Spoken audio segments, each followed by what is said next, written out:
Well, Ralph McTell, it's a pleasure and an honour to be here in your kitchen. A pleasure to have you. Kitchen Songs has Very arrived. welcome. No, it's really great. Thank you for having us. Pleasure.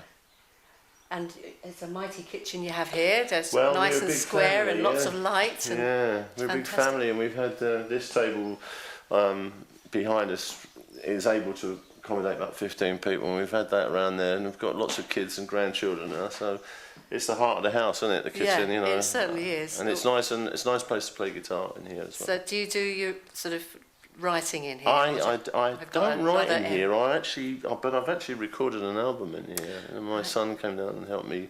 We did a bluesy sort of tribute album, and I thought, what better place than the kitchen, and using the acoustics, it worked out quite well, yeah. Yes, it's great. Well, I'd like to ask you some questions that I haven't asked you before. Okay. I'm pretty sure, to my recollection, I haven't asked you before. About your what was your earliest musical recollection? Probably my mum singing in the kitchen. She didn't sing anything, she was very tuneful.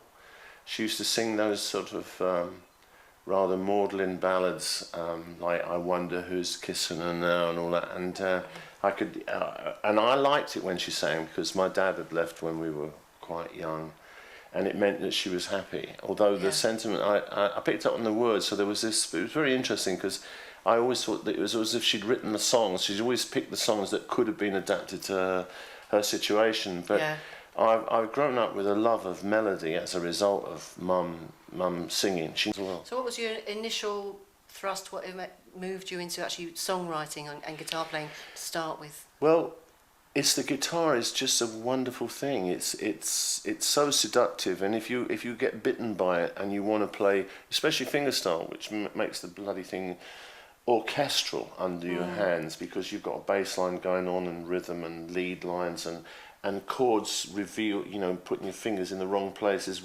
I call those the happy accidents that make chords, and it's something I've just used recently to explain. It's like I was writing accompaniments to songs that hadn't been written, and these accompaniments would be quite full. So often the lead line is the same melody line that I sing. So there's only two lines going on.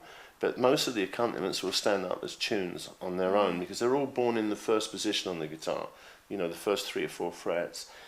And I think that's probably the nearest contemporary writer that writes in that way would probably be the great James Taylor, one of the great underrated guitar accompanists of all time. They're beautiful, what's going on in there. So I started off by making accompaniments, really, and somebody would say to me, what is that? And I said, I don't know. And they said, well, why don't you write some words? And then the tune would have suggested a mood or something, and then that's how I started. Fascinating. Do you think that's one of the major features of your era of songwriting that marks out that your generation of? I think so. That you led, really. Well, not really me, but I mean, I would say I would have to cite. I didn't know Archie Fisher in Scotland, who I believe is a wonderful accompanying guitar player, and a lover of the tradition too. But I did know Martin Carthy from a very early age, and Martin's guitar playing fascinated me. I loved it. I mean, he was one of the few guitar players I could actually watch. Whereas the people that I really, really loved were mostly American, mostly black, mostly blind, and nearly all of them dead, so there's no chance of watching them. But Martin was there, and he had evolved this lovely guitar technique, which still enthralls. But my generation, I would have to cite Bert Jansch as one of the great artists of my generation. To me, one of the most important, because Bert's poetry and his poetic guitar playing was so, intoxicating to me. And I loved the first album. The second album I adored. And then he showed sort of with Rosemary Lane and some of those other albums where he was coming from. And in fact, people used to list him as a jazzy blues guitar player. No, he wasn't. He was really steeped in the tradition. He could play bluesy things as well, but I couldn't call Bert a blues guitar player. No. He was a lover of the tradition, and his songs have that delicious form, and his melodies over the top. It's just that those wonderful guitar accompaniments just left us, you know, open-mouthed really. And all the people that I liked and wanted to play like were in that sort of vein. And don't expect chit-chat with Bert. He was never like that. But if you want to know the man and the deeper, the thoughtful poet, and listen to the songs, what Bert thought and felt was there. He needed time to consider. You asked Bert a question, he needed time to consider his answer. And a lot of time people would consider that taciturn or a bit, you know, difficult. But actually he just wanted time. You've asked him the question, he wants to give it value and respond. I've seen him reduce, when we were on tour lots of times, and I saw him reduce interviews to tears on occasions because, you know, he just couldn't be doing with it. Because he felt that he's made his statements in the best way he possibly could through his music and his guitar. And I miss him terribly. I know you do. Yeah, I know you do. Great guy. You've done some recent tribute work to some recordings to as regards Guthrie and Dylan, and you've got older work dedicated to Dylan Thomas, and it seems to be a theme running through your work really. But you also are very good at acknowledging much less famous or even unknown players and writers. I know that because I know how much you've encouraged my brother Kevin over the years. For which, and I think that's a really such a valuable thing. It just seems to come naturally to you, or do you see it as an important part of what you do? I think it is important. You know, I think I'm guided by the humanity that comes from people's music. There are plenty of people that are brilliant, but you kind of get a coldness from them. Sometimes I don't want to name names, but the people that I really enthuse about, somehow through their music comes this thread of humanity. There's one shot as far as I'm concerned. This is it. No rehearsals. This is it. And people that lift my life up through music, in the end, that's my chosen art form, music and words, or song, if you like, songs, through what we've just talked about. And I mean, I get it from people like that, the Carpenter Joseph Spence. I get it from people like Martin Carthy. I certainly got it from Bert. The lesser known people, there's so many obscure black, long forgotten American musicians. Robert Johnson, never tire of hearing that man play. Of course there's Bob and Bob Dylan. There's some strange thing going on there. I think it's art actually.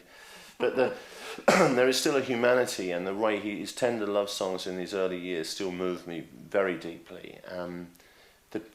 You can't expect to enjoy the whole trip with Bob because it's been his trip, and we're not even passengers really. It's another world. But the old records, the country players, in America especially, the ones who really worked at their technique and their guitar and their soul come through the music. And you know of my affection for Irish music and the tradition. It's the men. They never made a penny out of it. It was something. It was like breathing. You've got to play. If you're a musician, you've got to play. It's like air. It's essential. You can't ignore it. And some of those guys, I'm guided by their humanity, and I love to draw attention to people that have moved and touched me. And I quite often try and write something about them too. We're talking about people who are moved to play, and I think quite a lot of them really used to congregate in a certain hostelry in Putney.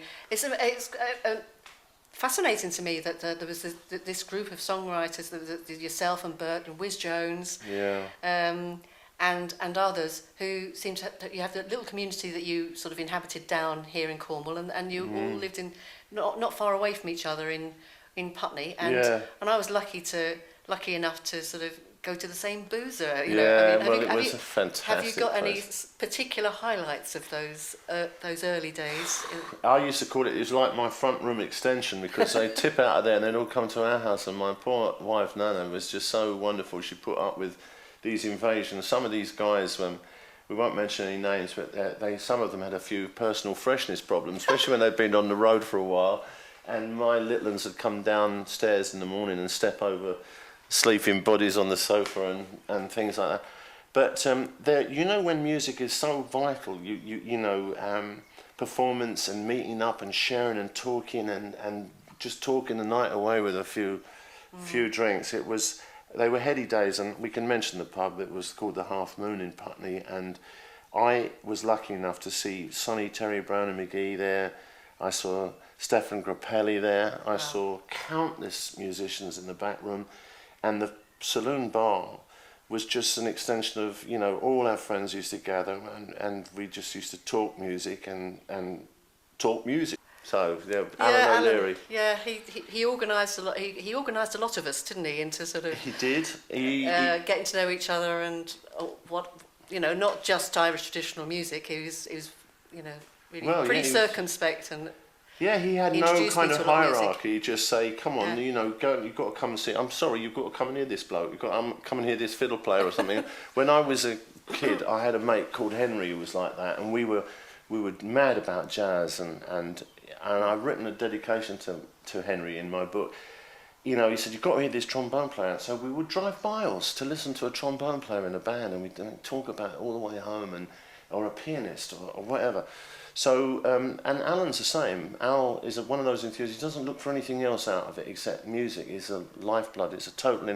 And he learned that he's taught himself to play quite late in life, and he's a good flute player now. He's a really good flute player. And all his children, they all play. It's just wonderful. And he's a happy man as a result of that. And all the kids play, and they enjoy it. You can see they enjoy it. Sometimes you think kids are kind of a little bit browbeaten into playing because their parents want them to, but that family play with joy, so that's the humanity of it. Yeah. What, for you, keeps the songs coming?